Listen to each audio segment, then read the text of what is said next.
Chers amis, bonjour. Me revoilà vers vous. J'ai publié 2 réécritures, le chapitre sur la philosophie, la recherche de la vérité et la sagesse, et sur la création, la matière et le temps. L'objet de cette vidéo, chers amis, est l'intercession des âmes du purgatoire.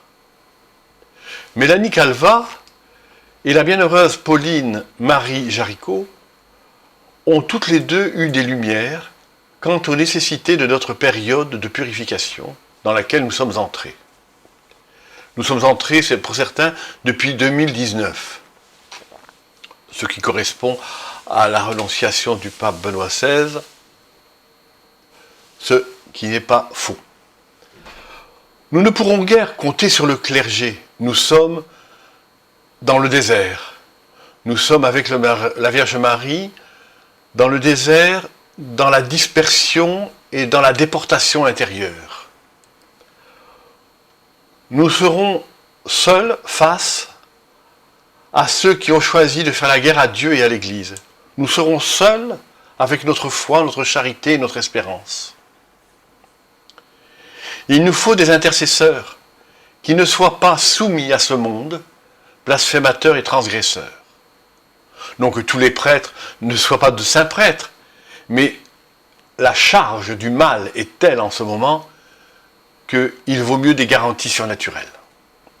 Alors voici comment obtenir l'intercession des âmes du purgatoire. Nous contactons des personnes de notre entourage et nous leur demandons si elles veulent constituer un rosaire vivant. Qu'elles soient pratiquantes ou pas, contactez-les et proposez-leur donc une dizaine de chapelets à méditer sur un mystère qui changera d'un dimanche à un autre dimanche.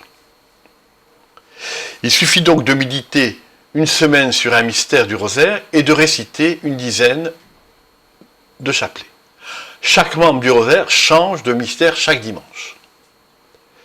Cette prière doit être offerte pour les âmes du purgatoire qui, en échange, prient pour nous. Et elles nous assisteront durant cette période d'épreuve. Il serait bien d'offrir notre journée aux intentions du Père, du Fils et de la Vierge Marie, de Saint Joseph et de l'Église, ainsi qu'aux intentions que nous avons et qu'il faut déposer au pied du Christ roi, de Marie reine de l'univers et de Saint Joseph roi secret du nouvel Israël. Voici comment, personnellement, je formule l'offrande de ma journée. Père éternel, je vous offre ma journée dans l'unité des 3 cœurs sacrés, purifiés par le cœur immaculé de Marie, à toutes vos intentions, celles de Jésus, de Marie, de Joseph et de l'Église, et à celles qui m'ont été confiées que je dépose au pied du Christ roi de l'univers, de Marie reine de l'univers, de Saint Joseph roi secret d'Israël. Père éternel, je vous renouvelle la consécration de ma personne à votre cœur paternel et à votre divine volonté, ainsi que tous mes biens, puisque tout ce que je possède, matériellement, affectivement, spirituellement, intellectuellement, vient de vous. Je vous le rends.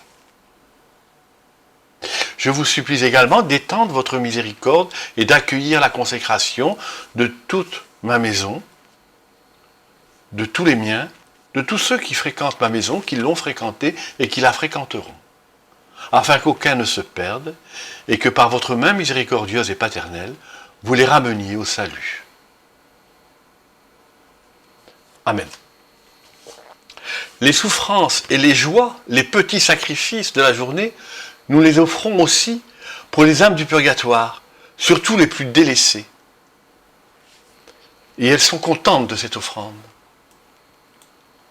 Si possible, nous essayons de vivre chaque instant de la journée et de la nuit en une action de grâce orientée vers la sainte présence eucharistique, dans tous les tabernacles du monde, en nous projetant dans l'église la plus proche et en nous mettant spirituellement en sa présence.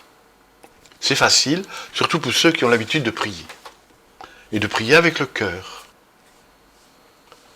Ne courons pas après les messages, ni après les apparitions. Nous courons non qu'ils soient faux, ou même s'ils sont vrais, certains, beaucoup d'ailleurs sont vrais, mais parce que nous n'avons pas à construire notre vie intérieure sur eux. Nous avons les Saintes Écritures et l'enseignement des papes de Saint Pierre à Benoît XVI. Certainement le ciel, par ses apparitions, nous prépare au triomphe du cœur immaculé de Marie, et il nous donne de sages conseils, même pratiques.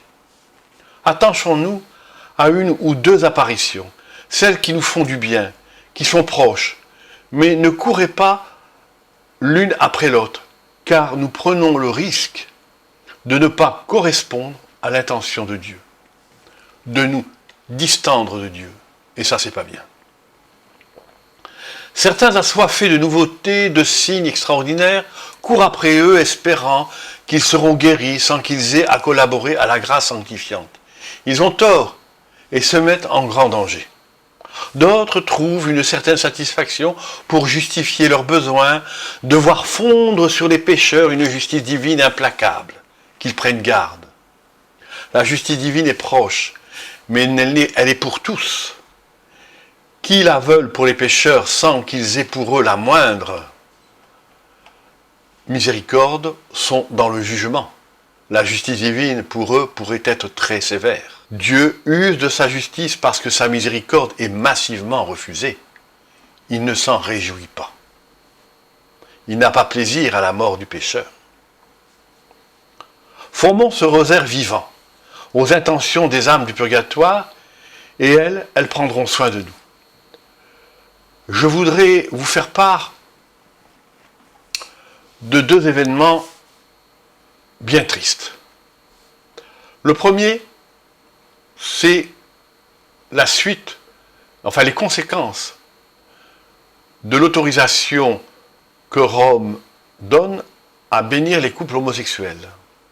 Eh bien, voyez-vous, les églises d'Afrique ont délégué le président des conférences épiscopales de tous les États africains, qui est venu visiter le pape récemment, et a exigé un décret dispensant les églises d'Afrique de cette disposition transgressive et blasphématoire.